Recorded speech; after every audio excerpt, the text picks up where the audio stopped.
What's going on, guys? John Elder here from CourseTherapy.com, and in this episode, I want to talk about the new Instructor API at Udemy.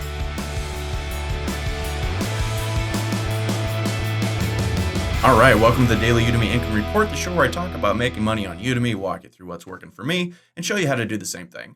My name is John Elder from CourseTherapy.com, and today is Thursday, April 4th. April 4th already, Thursday, 2019. In this episode, like I said, we're going to talk about this new API that just sort of got announced, released, just popped up a couple of days ago, what it is, what you can do with it, and stuff like that. But before we get started, let's take a look at yesterday's numbers. Okay, so yesterday was the 3rd. We had, let's go to daily stats, 27 courses sold, pretty good day, $121.59. Definitely trending up so far this month, which we like to see. Came to $4.50 per course, which is pretty nice. Refunds did jump up an extra 21 bucks. Had, I don't know, 3 or 4 refunds.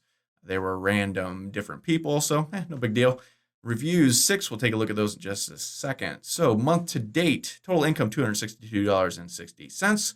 70 courses sold, 22 reviews, no promotional activity. Total enrollments is at 123,136, and my average rating stayed at 4.53. So taking a look at my profile page real quick, users, udemy.com/user/John Elder 3, we see 50,195 students, 39 courses, 2918 reviews. And the big thing we always want to look at are these 2 node courses. They are still just new. This has popped up to now 21 reviews with 4.7 ratings, which is very high. And we still don't have the hot and new badge. What are you going to do? Next, let's look at the next page. And the Django course is still highest rated. We are going strong. This is a powerhouse in the last month and a half or so, and great to see that. So let's take a look at the reviews very quickly. Not a whole lot. 3.5 stars, not too good. 4.5 stars, pretty good. 5 stars. 5 stars, perfect for something. 4.5 stars, and 4 stars. So decent reviews, not particularly great. So in this episode, I want to talk about the new Instructor API that just popped up. And the only reason we know about this is when I logged in the other day, yesterday, we got this message here. It says, create your own tools to manage your workflow for Q&A, private messages, and reviews with our Instructor API.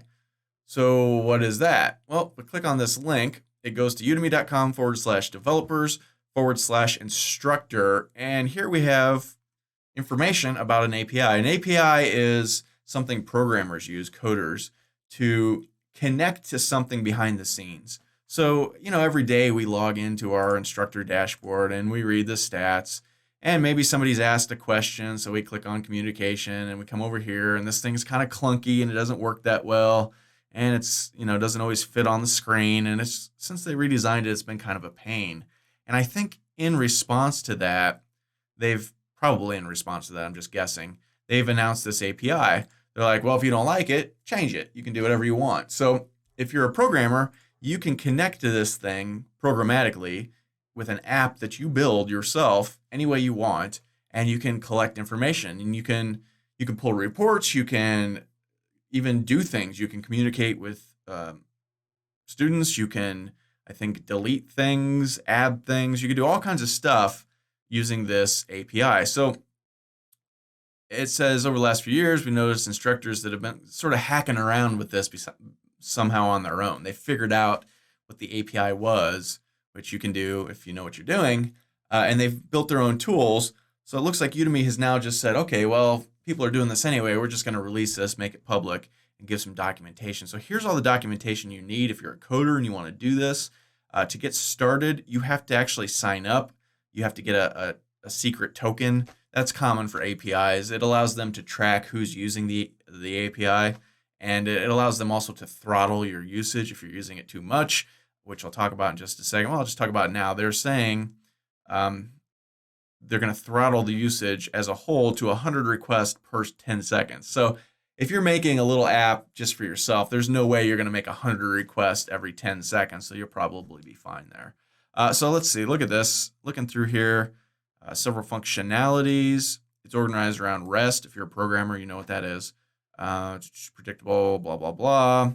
All responses will be returned in JSON, which is JavaScript orientation JavaScript object notation. Yeah, JavaScript object notation. Think that through. Is standard response for APIs is to return in JSON. It's a format that you can then parse and do whatever you want with. So the API is currently at version 1, and here's the endpoint. And if you go to this thing, you see invalid missing token. That's the secret key you have to sign up to get. But apparently, it says right here, you need a bearer token, which is connected to your user account on Udemy. If you want to create an API client, you just go to this in your user profile, this link right here, which is udemy.com/user/edit API clients with dashes in between. Once you request an API client, your newly created API client will be active and immediately ready to use. So you get your token, you can start using this thing. And then here's how to access it from a command line, terminal. You can use curl, send the secret token, and then hit this URL. Or you could use just an actual URL like this by just sort of pasting that into your web browser, right? Let's see, course title URL. Shows you how to do with pagination. This is JSON right here. This is the stuff it returns, right? Error responses. And then finally down here, caveats. This API is not set in stone. It says we will certainly do our best to ensure it stays backward compatible, but we are aware some requests for more features will be added over time, blah, blah, blah. There's currently a CORS restriction, which prevents API from being executed from browsers. Oh, you can't use it from your browser. That's interesting. But they're going to be adding that shortly. So if you're a programmer, this is very cool. If you want to build your own client to access your stuff behind the scenes. For me, I don't care enough to, it might take me a week to build something like this, or probably a little less than that, but it's just going to be a hassle, and there's no reason for me personally to use this. But if you want to use it, you can come here and read all about it. Here they have all kinds of different things. You can forms to help you out to create endpoints that you can use and all kinds of cool stuff. Looks very neat, and I'm kind of surprised that they popped this up like this, but it's very cool. So check that out if you're interested. If you're not interested, I don't know. You're not interested. So that's it for today's report. If you like this episode, be sure to smash the like button below, subscribe to the channel, and check out CourseTherapy.com for more tips, tricks, and online course awesomeness. My name is John Lildor from CourseTherapy.com, and we'll see you again tomorrow morning.